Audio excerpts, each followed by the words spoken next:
नमस्कार बंधुरा आज आमी आपनादेर संगे शेयर करते चलेछि पटलेर एकटा दुर्दान्त रेसिपि जेटा पेঁয়াজ रसुन छाड़ा बानानो सम्पूर्ण निरामिषभावे किन्तु पोस्त बा सर्षे किछुई व्यवहार ना करे। तो रेसिपिटा आमी किभाबे बानिয়েছি देखते होले पुरो रेसिपिर भिडियोटा अवश्यई देखबेन और आमार रेसिपिटा भालो लागले लाइक और कमेंट करते किन्तु एकदम भूलबेन ना। तार संगे आपनादेर फ्रेंड्स फैमिलिर संगे प्लिज एकटु शेयर करबेन। तो चलुन आजकेर भिडियोटा शुरू करा जाय। So welcome to my channel cooking studio with Pinky. और आज के जरा आमार चैनल नतून एसेछेन तादेर सबाइके आमार चैनेले स्वागत। जरा पुरानो बंधु तादेर अनेक अनेक धन्यवाद आमार रेसिपिगुलो देखार जोन्नो। तो चलुन शुरू करा जाक आमार आजकेर रेसिपि। एर जोन्नो देखुन आमी एखाने नियेछि पटल।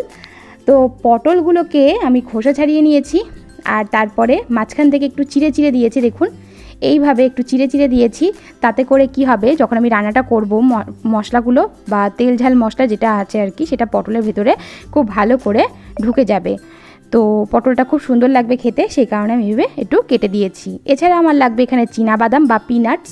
তো এই পিনাটসটাকে আমি কিছুক্ষণ ভিজিয়ে রেখেছিলাম, মানে 10 মিনিট মতো ভিজিয়ে রেখেছিলাম। তো তার জন্য দেখুন কালারটা একটু অন্যরকম লাগছে। তো এটা হলো একটা উপকরণ। এছাড়াও আমার লাগবে তিল। আমি এখানে সাদা তেল নিয়েছি আর সাদা তেল নিয়েছি আমি এখানে 1 টেবিল স্পুন। তো তিলটাকেও আমি ভিজিয়ে রেখেছিলাম 10 মিনিটের জন্য। এখানে নিয়েছি ড্রাই কোকোনাট পাউডার।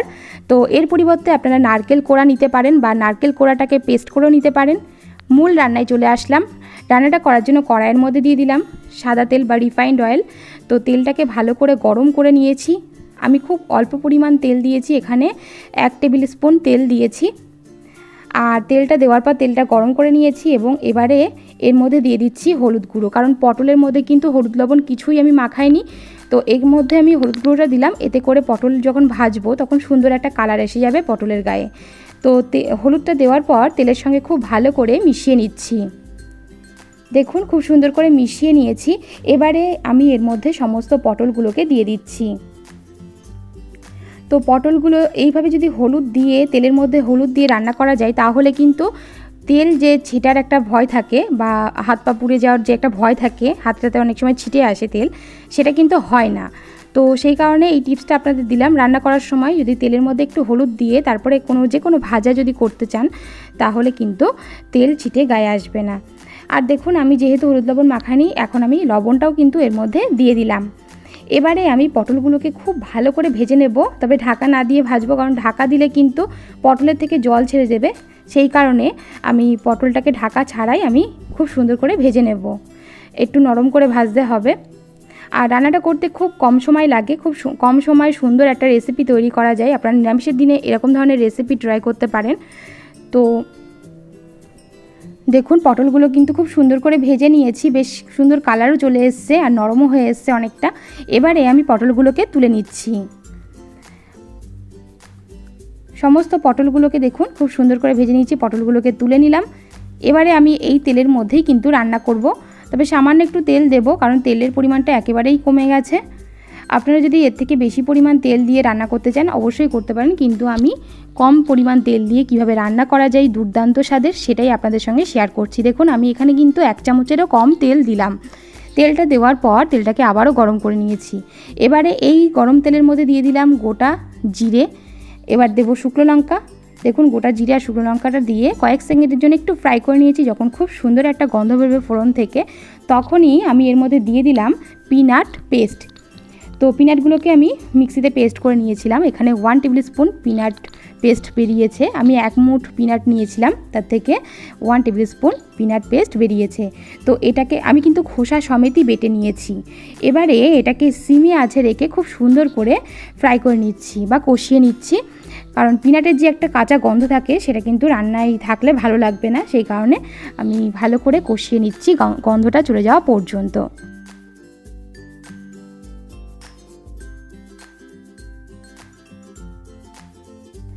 তো দেখুন আমাদের পিনাটটা কিন্তু খুব সুন্দরভাবে কষানো হয়ে গেছে, একদম কড়াই থেকে ছেড়ে আসছে, এত সুন্দর করে কষিয়ে নিয়েছি। এবারে এর মধ্যেই দিয়ে দেবো আমি তিল বাটা। সাদা তিল যে বাটা নিয়েছিলাম আমি, সেই সাদা তিলটাকে বেটে নিয়ে এর মধ্যে দিয়ে দিলাম। তো এখানে মোটামুটি 1.5 টেবিল স্পুন মতন সাদা তিল বাটা হয়েছে। তো আমি কিন্তু পটলের পরিমাণ বুঝে এখানে মশলাগুলো সব অ্যাড করছি। যদি আপনারা এর থেকে কম পটল দিয়ে করতে চান, আমি মোটামুটি এখানে 10টা মতো পটল দিয়েছি, যদি আপনারা এর থেকে কম পটল দিয়ে করতে চান সেক্ষেত্রে কিন্তু মশলার পরিমাণটা কমিয়ে দেবেন। বা যদি বেশি পরিমাণ পটল দিয়ে করতে চান তাহলে কিন্তু মশলার পরিমাণটা বাড়িয়ে দিতে পারেন।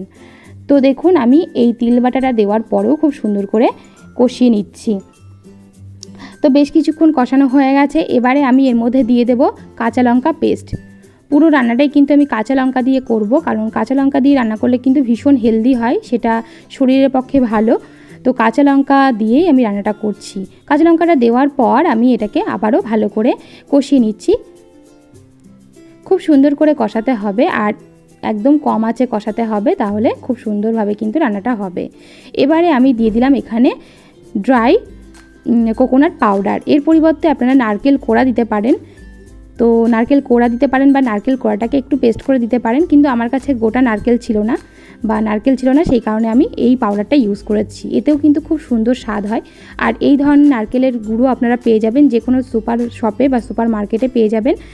তো দেখুন আমি এখন একটুখানি জল দিচ্ছি। জল বলতে এখানে মিক্সির মধ্যে যে মশলাটা করেছিলাম, তো অনেকটা মশলা লেগেছিল মিক্সির জারের মধ্যে, সেটার মধ্যে জল দিয়ে ধুয়ে আমি এর মধ্যে দিয়ে দিলাম। তো খুব সুন্দর করে কষিয়ে নিতে হবে। খুব সুন্দর করে কষালে কিন্তু এই মশলাগুলোর যে কাঁচা গন্ধ সেগুলো থাকবে না। তো খুব সুন্দর করে আমি কষিয়ে নিচ্ছি। আমার রেসিপিটা আপনাদের কেমন লাগছে অবশ্যই কিন্তু কমেন্ট করে জানাবেন। এরকম ধরনের আরও নতুন নতুন রেসিপি পাওয়ার জন্য অবশ্যই যারা আমার চ্যানেলটিকে সাবস্ক্রাইব করেনি তারা সাবস্ক্রাইব করে নেবেন। আর পাশে থাকা বেল আইকনটাকেও ক্লিক করতে কিন্তু একেবারেই ভুলবেন না। আর বেল আইকনটা ক্লিক করলেই কিন্তু আমি রেসিপি আপলোড করার সঙ্গে সঙ্গে আপনাদের কাছে সেই রেসিপি নোটিফিকেশান পৌঁছে যাবে। তো দেখুন আমি এর মধ্যে আরও একটুখানি জল দিয়েছি, কারণ একটু শুকিয়ে এসেছিলো মশলাটা। আবার একটু জল দিয়ে আবারও কিন্তু ভালো করে ফ্রাই করে নিচ্ছি। এবারে আমি এর মধ্যে দিয়ে দিচ্ছি সামান্য Kashmiri red chilli powder, just সুন্দর একটা কালারের জন্য, আর কিছুই না। যদি আপনাদের কাছে না থাকে আপনারা স্কিপ করতে পারেন, এটার কোনো প্রয়োজন নেই। আমি জাস্ট একটা সুন্দর কালারের জন্যই কিন্তু এটা অ্যাড করলাম। এবারে এটা দেওয়ার পর আমি আরও কিছুক্ষণ মশলাটাকে ভেজে নিচ্ছি। এরপর আমি এর মধ্যে দিয়ে দেবো ভেজে রাখা পটলগুলো। তো দেখুন আমি ভালো করে কষিয়ে নিয়েছি। এবারে এর মধ্যে আমি ভেজে রাখা পটলগুলোকে দিয়ে দিচ্ছি। ভালো করে ভেজে রাখা পটলগুলোকে দেওয়ার পর কিন্তু বেশ কিছুক্ষণ ধরে কষাতে হবে, কারণ ভাজার পরেও কিন্তু একটু শক্ত শক্ত রয়েছে। তো আমি যে একেবারে খুব নরম করে ভেজেছি তা কিন্তু না, মিডিয়ামভাবে ভেজেছি। তো সেই কারণে বেশ কিছুক্ষণ ধরেই কিন্তু পটলটাকে কষাতে হবে মশলার সঙ্গে। আর ভালো করে কষালেই কিন্তু মশলাটা বেশ পটলের মধ্যে প্রবেশ করবে।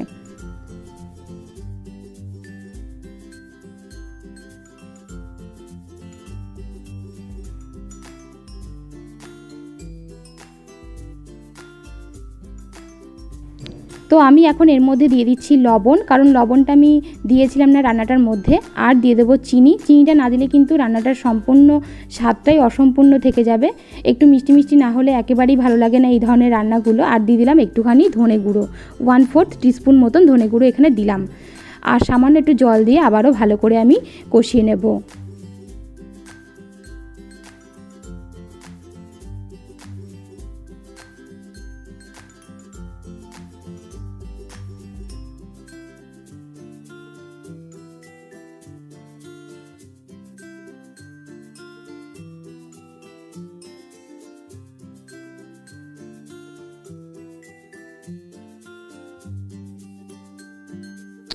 তো কিছুক্ষণ দেখুন ফুটিয়ে নিয়েছি। ফুটিয়ে নেওয়ার পর আমি এর মধ্যে কিছুটা পাকা লঙ্কা, লাল রঙের যে পাকা লঙ্কাগুলো হয় সেই পাকা লঙ্কা কুচি দিয়ে দিলাম। দেওয়ার পর আবারও ভালো করে একটু মিশিয়ে দেবো। আর এই লঙ্কাটা দিলে কিন্তু খুব সুন্দর একটা ফ্লেভার আসে। আপনারা এর পরিবর্তে কাঁচা লঙ্কাও দিতে পারেন, খুব সুন্দর একটা কাঁচা লঙ্কার ফ্লেভার আসে তাহলে এরকমভাবে লঙ্কা দিলে লাস্টে। তো রান্নাটা কিন্তু আমাদের অলমোস্ট ডান। আমি এবার ফ্লেমটাকে অফ করে দেবো আর আবারও একটুখানি লঙ্কা ছড়িয়ে আমি এটাকে সার্ভ করব। তো ভীষণ ইয়াম্মি হয় এই ধরনের রান্না, আপনারা অবশ্যই করতে পারেন। নিরামিষের দিনে তো করতেই পারেন, এছাড়া আমিষের দিনেও করতে পারেন, সাইড ডিশ হিসেবে খুবই ভালো লাগবে। তো আমার রেসিপিটা আপনাদের কেমন লাগলো অবশ্যই করে কমেন্ট করবেন, শেয়ার করবেন বন্ধুবান্ধবের সঙ্গে এবং লাইক করতে একেবারেই ভুলবেন না। আর এরকম ধরনের আরও নতুন নতুন রেসিপি পেতে আমার চ্যানেলটিকে যারা সাবস্ক্রাইব করেনি তারা অবশ্যই সাবস্ক্রাইব করে নেবেন এবং পাশে থাকা বেল আইকনটাকে ক্লিক করে দেবেন। আর অলরেডি যারা আমার পুরনো বন্ধু, আমাকে অনেক দিন ধরে সাবস্ক্রাইব করে আমার রেসিপিগুলো দেখছেন বা সুন্দর সুন্দর কমেন্ট করছেন, তাদেরকে জানাচ্ছি অনেক ধন্যবাদ আমার পাশে থাকার জন্য, আমাকে এতটা সাপোর্ট করার জন্য। তো তো আজ এই পর্যন্ত, দেখা হবে পরবর্তীতে আবারও একটা নতুন রেসিপি নিয়ে। সকলে খুব ভালো থাকবেন, সুস্থ থাকবেন এবং সাবধানে থাকবেন। আজকে এই রেসিপিটা দেখার জন্য অসংখ্য ধন্যবাদ।